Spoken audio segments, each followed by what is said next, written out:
नमस्कार विद्यार्थियों, education point Haryanvi में आपका बहुत बहुत स्वागत है।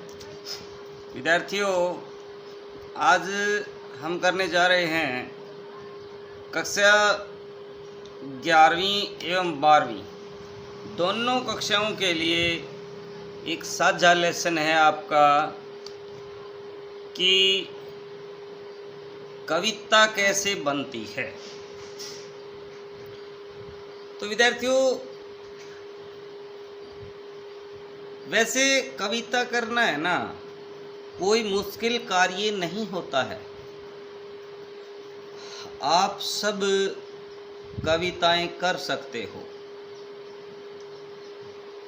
यदि थोड़ा सा आपका सही मार्गदर्शन करवाया जाए तो आप काव्य पंक्तियां लिख सकते हो।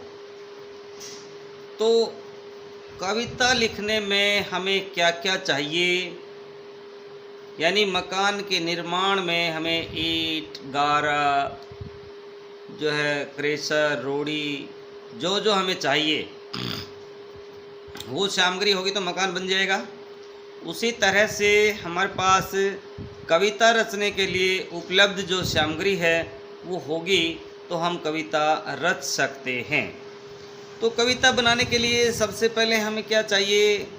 सबसे पहली जो चीज़ है, आपको एक ऐसा एकांत मिले और पीसफुल वातावरण मिले जहां आपका ध्यान है वो भटकने न पाए।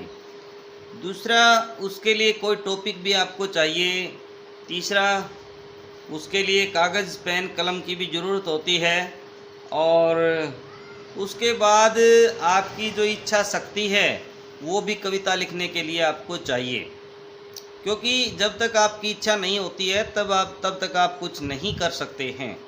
तो आइए देखते हैं कविता के बारे में। निम्नलिखित बातें जो हैं, आसान है, बहुत आसान टॉपिक है, बहुत बड़ा भी नहीं है, दोनों ही कक्षाओं के लिए है ये। देखिए, हेडिंग में जैसे पहले यही दिखाया गया है कविता कैसे बनती है। ये आज का हमारा टॉपिक है। तो आइए आज आपको बिल्कुल कवि बनाए देते हैं। कोई कवि तो कोई कवियत्री। देखिए, पहला प्रश्न पढ़ते हैं हम, एक एक करके प्रश्न पढ़ेंगे। कविता क्या है? मानव का जीवन कविता से शुरू होता है। माँ अपने बच्चे को जो लोरियां सुनाती है वे कविता ही तो होती हैं। प्रत्येक बच्चे की आरंभिक शिक्षा भी नर्सरी की कविताओं से ही होती है। ऊपर पंखा चलता है, नीचे बेबी सोती है, सोती को भूख लगी, खा ले बेटी मूंगफली, मूंगफली में दाना नहीं, और हम तुम्हारे नाना नहीं। नाना गया दिल्ली, दो लाया बिल्ली, बिल्ली ने मारे पंजे, नाना हो गया गंजा। यानी इस तरह की माताएं हैं जो छोटी छोटी कविताएं आपको ना इस तरह से सुना के बहलाती हैं। तो हमारा जीवन शुरू से ऐसे होता है। नर्सरी कक्षा में भी हम छोटी छोटी कविताएं पढ़ते हैं। Johnny Johnny yes papa, eating sugar no papa, telling lie no papa, open your mouth ha ha हा। ये कविताओं से ही हमारा जीवन है वो बनता है। कविता में जब आसपास की वस्तुओं जैसे बादल, बिजली, धूप, खेत, खलियान, वन, नदी आदि का वर्णन हो तो ये सब हमें अजनबी सी लगती हैं। फिर भी कविता में एक ऐसा जादू होता है जो श्रोता को भाव विभोर कर देता है। कविता का जन्म वाचिक परंपरा के रूप में हुआ है। हमारे सभी वेद कविता में रचित हैं। प्राचीन काल का भारतीय साहित्य कविता में ही रचित है। चाहे वो हम प्राचीन साहित्य में, चाहे हम रामायण लें, चाहे महाभारत लें। रामायण की आप चौपाइयाँ पढ़ते ही हो, रघुपति राघव राजा राम, पतित पावन सीताराम, तो पढ़ते हैं ना हम। ये कविता ही है, काव्य पंक्तियाँ हैं। महाभारत भी काव्य में है। जैसे खचरस्य सुतस्य सुत खचर, खचरस्य सुतेन हत खचर, खचरी परिरोदती हा खचर, कौगत कौगत कौगत कौगत कौगत खचर। है ना, ये सब क्या है? कविता ही तो है। वांसान से जीर्णानि यथा विहाय नवानि देहि जने हैं, जाता ही ध्रुव से मृत्यु जन्म, जन्म मरते से ध्रुवम मरते जन्म मरते से। सब क्या है? ये गीता है वो भी काव्य में ही है, महाभारत जो है वो भी कविताओं में है। तो भाई कविता का जो है ना रूप बहुत पुराना है। कविता के बारे में अक्सर यह प्रश्न किया जाता है कि कविता क्या है। यद्यपि इस प्रश्न का उत्तर देना कठिन है, फिर भी हम कह सकते हैं कि कविता हमारे हृदय को आनंद प्रदान करती है, हमें संवेदनशील बनाती है और हमारे मन को छू लेती है। अन्य शब्दों में हम कह सकते हैं कि कविता संवेदनशील तथा रागात्मक अनुभूतियों की अभिव्यक्ति है। कविवर पंत ने इस प्रश्न का उत्तर देते हुए कहा भी है, सुमित्रानंदन पंत, कविता हमारे परिपूर्ण क्षणों की वाणी है। अपने उत्कृष्ट क्षणों में हमारा जीवन छंद ही में बहने लगता है। तो ये हमारा पहला प्रश्न हो गया, कविता क्या है। लिखना है आपको, अच्छे से याद भी करना है। अब आते हैं असली चीज़ पे, कविता कैसे बनती है। जिन चीज़ों के बारे में मैं अभी आपको पहले बता रहा था कि कविता बनाने के लिए हमें क्या क्या चाहिए, इम्पोर्टेंट है। कविता कैसे बनती है, इस प्रश्न का उत्तर दे पाना भी अत्यंत कठिन है। कवि एक प्रतिभा संपन्न व्यक्ति होता है, अतः जिस बात को कवि कहता है हम उस तरह नहीं कह सकते। अतः यह कहना गलत नहीं होगा कि कविता लिखने की प्रणाली की शिक्षा नहीं दी जा सकती। फिर भी कुछ पाश्चात्य विश्वविद्यालयों और भारतीय विश्वविद्यालयों में कविता लिखने के लिए प्रशिक्षण दिया जाने लगता है। संभवतः कविता लिखने की शिक्षा प्राप्त करने के बाद व्यक्ति सफल कवि भले ही न बन सके, लेकिन एक सुहृदय संवेदनशील पाठक अवश्य बन जाता है। वस्तुतः एक अच्छी कविता को बार बार पढ़ने को मन करता है, उसके भाव हमारे मन में स्थायी रूप में ग्रहण कर लेते हैं और यह कविता हमें बार बार सोचने को मजबूर कर देती है। जिस प्रकार चित्रकला में रंग कूची कैनवास की आवश्यकता होती है और संगीत में स्वर ताल और लय की जरूरत होती है, उसी प्रकार कविता के लिए वाद्य उपकरणों की आवश्यकता नहीं होती। लेकिन इतना निश्चित है कि कविता की रचना करने के लिए भाषागत उपकरणों की आवश्यकता अवश्य पड़ती है। भाषा तो सबके पास होती है और यही भाषा अन्य विषयों को पढ़ने का माध्यम भी होती है। लेकिन कवि अपनी इच्छा अनुसार शब्दों का प्रयोग करता है और उसके माध्यम से लय है, ताल है, उसको उत्पन्न करता है। संक्षेप में हम कह सकते हैं कि कविता की रचना करने के लिए भाषा पर समुचित अधिकार होना नितांत आवश्यक है, यानी बहुत जरूरी है। एक सफल कवि अपनी आवश्यकता के अनुसार भाषा का प्रयोग करके अपने भावों को अभिव्यक्त करता है और कविता की रचना करता है। इम्पोर्टेंट प्रश्न है। अगला प्रश्न हम देखते हैं, कविता में शब्द चयन का क्या महत्व है। भाई कविता का प्रथम उपकरण शब्द ही है। आचार्य ब्रह्म ने शब्द के अर्थ के सहित भाव को ही कविता कहा है। शब्द के अर्थ सहित भाव को कविता कहा है। इसका अर्थ है कि सार्थक शब्दों के प्रयोग से कविता बनती है। अंग्रेजी कवि W.H. ऑर्डेन ने उचित ही कहा है, प्ले विद द वर्ड्स, शब्दों के साथ खेलना। अर्थात कविता लिखने के लिए आरंभ से शब्दों के साथ खेलना आवश्यक है। जो व्यक्ति कविता की रचना करना सीखना चाहता है उसे शब्दों से मेल जोल बढ़ाना चाहिए और शब्दों के भीतर छुपे हुए अर्थों को खोजना चाहिए। अर्थों से जुड़कर ही हम कविता के संसार में प्रवेश कर सकते हैं। अक्सर बच्चे भी गीतों की रचना कर लेते हैं। इसका कारण यह है कि कविता की रचना करने में की प्रतिभा थोड़ी बहुत सब में होती है, केवल बच्चों द्वारा रचित गीतों को तराशने की आवश्यकता होती है। यानी छोटे छोटे बच्चे भी गीत गा लेते हैं, जैसे बारिश आई छम छम छम छम, लेकर छाता निकले हम, बादल गरजा डम डम डम डम, पैर फिसल गया गिर गए हम, नीचे छाता ऊपर हम, बोलो बम। है ना, कविता की रचना आप कर सकते हैं, है ना, शाबाश। तो वाजिबा, हमको बुद्धू ही निरा समझा है, हम समझते हैं, समझते ही नहीं। जैसे कि आपको बीमारी है, आप घटते हैं तो घटते ही चले जाते हैं, और बढ़ते हैं तो यानी कि बढ़ते ही चले जाते हैं, दम नहीं लेते जब तक बिल्कुल ही गोल नहीं हो जाते, बिल्कुल गोल।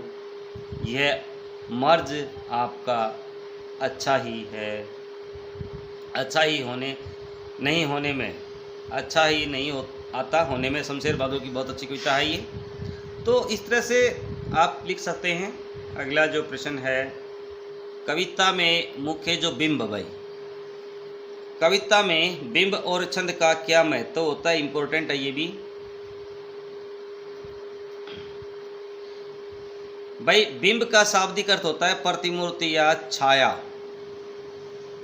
तथा छंद का अर्थ होता है वर्ण मात्रा आदि की गणना के आधार पर होने वाली वाक्य रचना, अर्थात पद्य।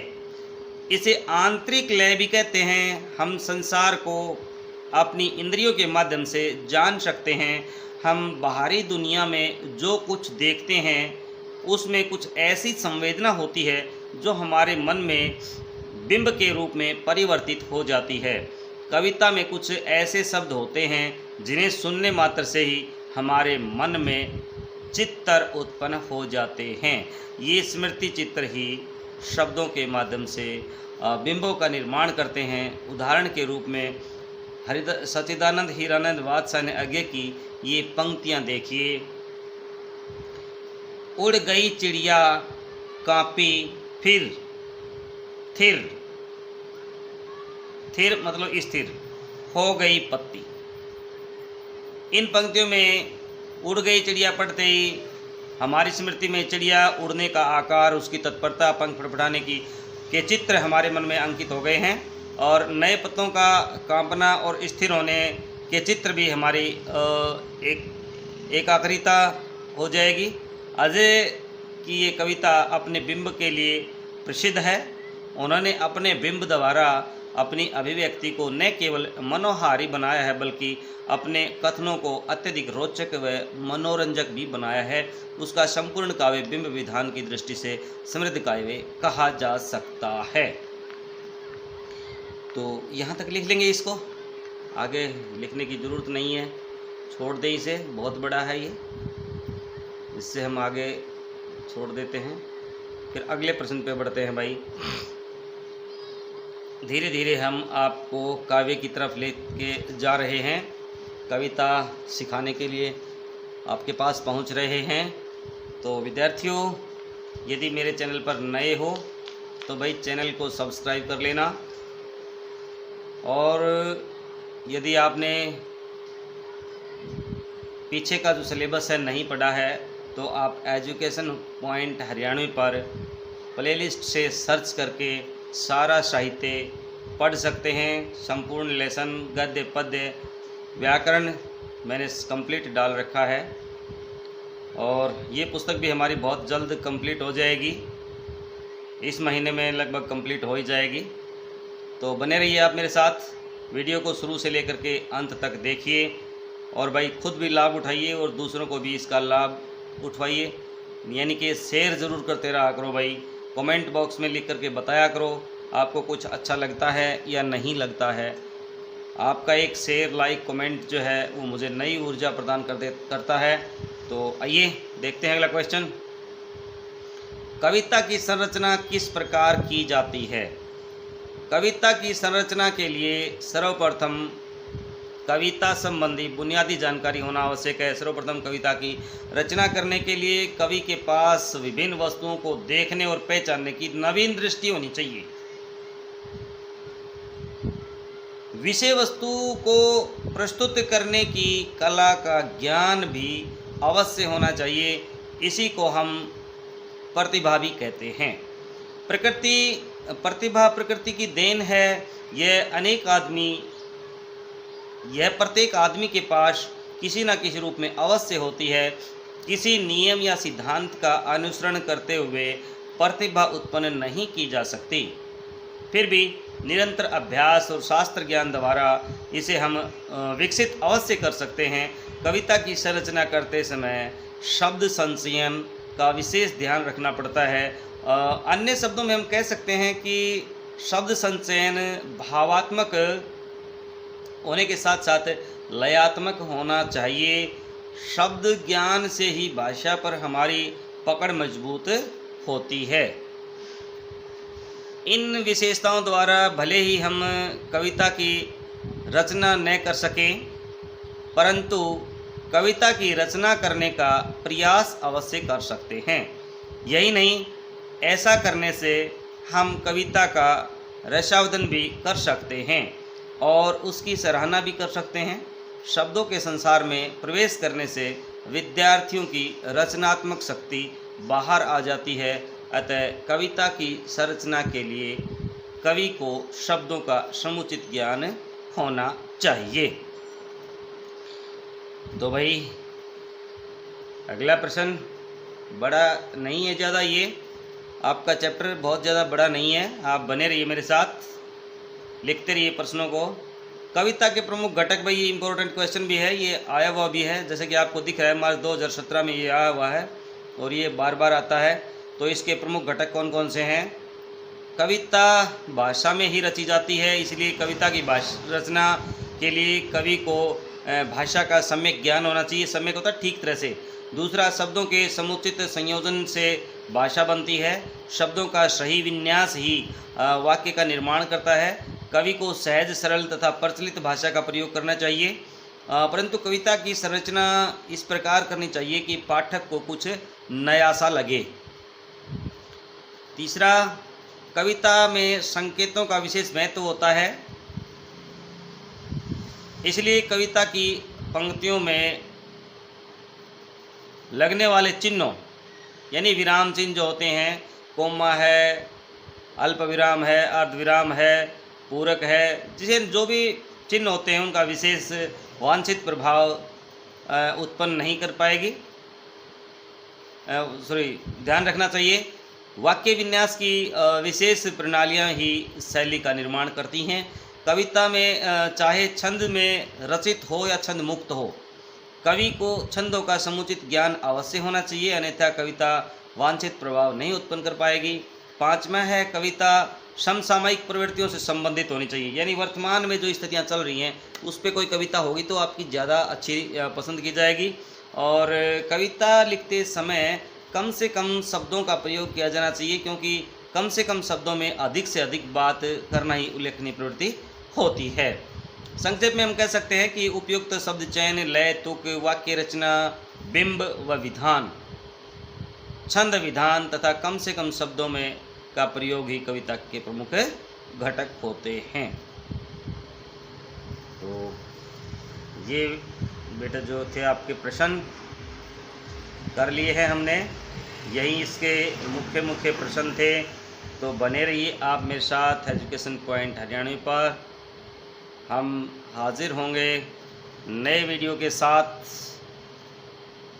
फिर एक बार। लेकिन मेरा एक सजेशन आपको है, सुझाव आपको है कि आप सभी एक एक कविता खुद भी लिख करके देखें और अपने कक्षा टीचर को दिखाएं, और अपना जो है कवि या कवयित्री होने का प्रमाण है वो आप दे सकते हैं। तो विद्यार्थियों, हम तो मिलेंगे अगले वीडियो में। तब तक के लिए जय हिंद, जय भारत विद्यार्थियों।